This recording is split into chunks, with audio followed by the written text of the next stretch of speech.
I've had another busy week at Westminster on behalf of my constituents. I spoke in the budget debate and, of course, voted against this punitive budget, which is particularly harsh on family farms in terms of the needless imposition in respect of inheritance tax, which will see many farms split up upon death in order to pay the death duties.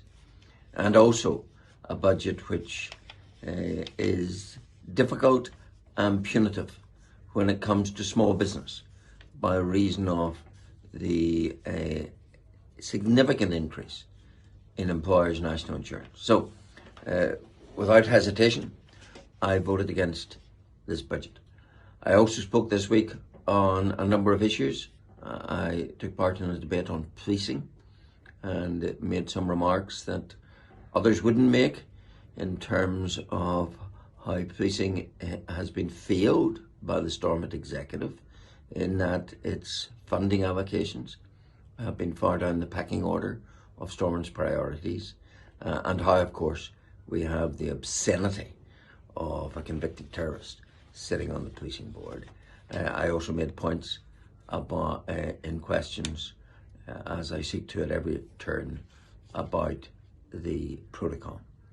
And I was very disappointed that I was the only Unionist MP who bothered to go to the delegated legislation committee when it was debating and approving the pet passport regulations.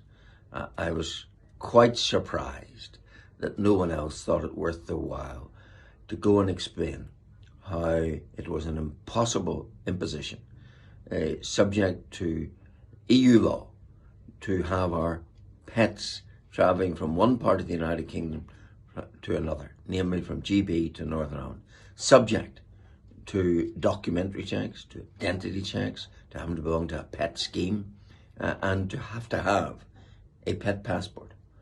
And all that under EU legislation made specifically for Northern Ireland.